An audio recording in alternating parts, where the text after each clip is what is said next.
Joining us is Republican Senator Mike Rounds of South Dakota. Senator Rounds, thank you so much for joining us. I do want to start with the conversation between President Trump and Vladimir Putin. A few weeks ago, you were on CNN speaking to my colleague, Caitlin Collins. She asked you whether you thought that President Putin was sort of plotting Trump along, specifically when it came to bringing peace to Ukraine. You said, we'll see. It's been about 2 weeks. After this conversation, what's your assessment? Do you think Vladimir Putin is just kind of dragging this out? Is it time for the U.S. to install more sanctions on Russia? I do think he's playing it out. I think he has no intentions of participating in the peace process. But President Trump wanted to try to avoid war. He wanted to find a path forward that would reduce the killing and so forth. And I don't fault him for that, but I simply don't believe that Mr. Putin has any intentions of finding a peaceful solution to this. I think the best thing that we can do is throw our full support behind the Ukrainian people and their fight for freedom, and in trying to stop the killing that goes on there by providing them the resources they need to protect themselves against this Russian aggression. On that note, Senator, what's your response to President Trump saying that President Putin said very strongly that he has to respond to these recent drone attacks on airfields? Is that the way that the American president should be responding to what appears to be a threat from Putin? I'm not aware of that part of it, but I can just tell you that we should be doing everything we can to help protect the Ukrainians against any act of aggression from Mr. Putin and the Russian army in general. And so, look, if he's telling us up front that he has to do something, my response is then we should be defending Ukraine. Ukraine is fighting for their life. They want to join and they want to have Western values. It's their country. We're the ones that actually agreed with them that they would give up their nuclear weapons back in 1995, and Russia did as well. In return for that, we had assured them of the sovereignty of their borders. Clearly, Russia has violated that, and that should not go unnoticed. We need to stand with Ukraine. That's just all there is to it. Senator, focusing on the bill that you are working through as we speak, the president just moments ago on social media called for lawmakers to eliminate the debt limit altogether, urging both Republicans and Democrats to, quote, do this. This bill already contains one of the largest debt ceiling increases ever at $4 trillion. Do you think it should be eliminated? You know, look, it's kind of like saying, should we always agree to pay our bills, regardless of whether or not we've promised ourselves that we won't? And the bottom line is the debt ceiling, the reason why it's there is it makes us actually face the fact that we're spending more than what we're taking in. And so in that regard, it's a healthy activity for us to have it on a regular basis and to commit to finding a path forward that improves our economy. So at this stage of the game, I think it serves as a useful purpose, but it also means that we have to recognize that we will pay our bills. That way people understand that we're not going to walk away from them. We're not going to shrug. We're not going to do anything that would be irresponsible in terms of the debtors or us as a debtor nation.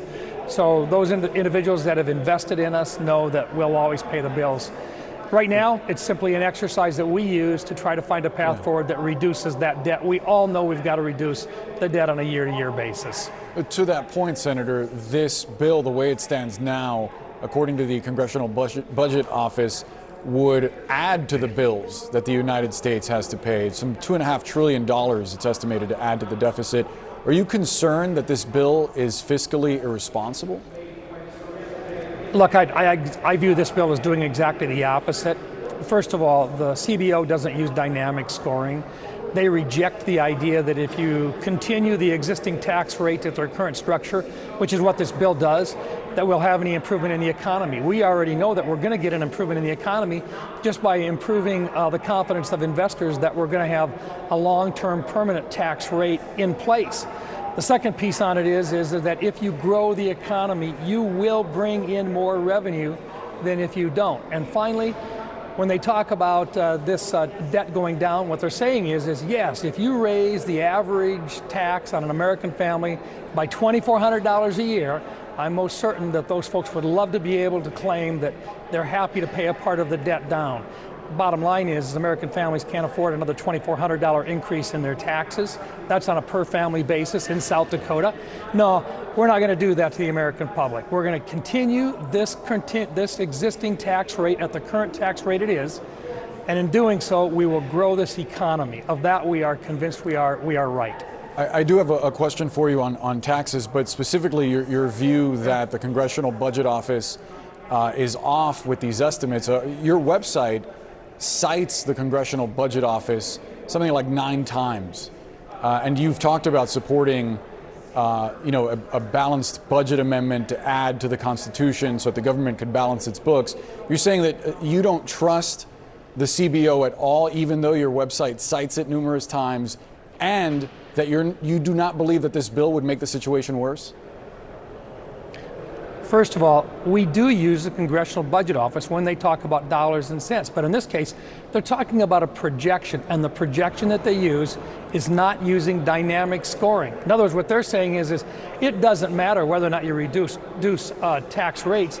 They don't think that actually improves the economy, and yet there is clear evidence that it does. We take a dynamic scoring approach when it comes to improving revenue.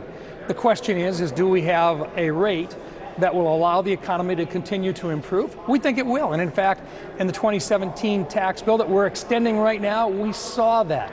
We saw one of the strongest economies we've ever had in 2017 when President Trump proposed this in the first place. We want to continue it. We want the existing tax rates that are in effect today to continue on. We might be able to make some improvements in it, but if doing this on a permanent basis improves our economy, it will bring in more revenue. The CBO does not use that approach. What they look at is if the economy stays the same, and if you get to collect just as many taxes, if you just increase the taxes on American families, they just say it won't drop the economy, it won't hurt anything, and you will have brought in more revenue that will go against the debt. We simply reject that as being inappropriate when it comes to their revenue projections. We still use them when we estimate other things in terms of expenditures. One nonpartisan analysis, not the Congressional Budget Office, found that after the new tax breaks and cuts to benefits go into effect, those in the lowest income groups in this country would see their incomes fall, while the highest earners would enjoy an income boost. A lot of these tax breaks that are being discussed are also temporary, while for high earners, the biggest boost to their income would be permanent. How do you justify that kind of move, taking away SNAP benefits and Medicaid benefits while also giving these enormous tax breaks to the wealthy? Well, first of all, we're not increasing additional tax breaks. We're simply continuing on with the existing tax structure that is in effect. And that's the part that gets missed in this. They talk about it because it would expire if we don't extend it. So I'm going to come right back down to it again. American families don't want to have an average tax increase of $2,400 a year. And that's what we're going by. Now, what about small businesses? We use the 199A, and we're going to extend that on a permanent basis. That's what a lot of small businesses use for their tax rates. Once again, it's in effect now. We want it to continue on. So when those individuals that are opposed to this say we're having huge tax reductions for everybody, they're saying that versus if these were to allow to be expired. But what they're not telling people is we're simply extending what's already in effect. And that's the message that we're trying to get across to the American public. The other side of this is they're assuming that if we ask somebody to actually go back to work, if they're on Medicaid, that's going to make them get off Medicaid and thus lose Medicaid. And we're saying, no, we want you to go back to work. We think it's healthy. And the vast majority of Americans would say, you know what, if I'm paying the health care bill for somebody who is over the age of 18 and they're healthy and they're getting Medicaid today, we think that they ought to be going to work as well. And you know what, if they do, they'll actually feel better about themselves, and they will also help grow our economy. Now, there's some limitations put into it that we'll continue to allow. On our Native American reservations, we've got really high unemployment. This doesn't apply to those individuals that are on Native American reservations.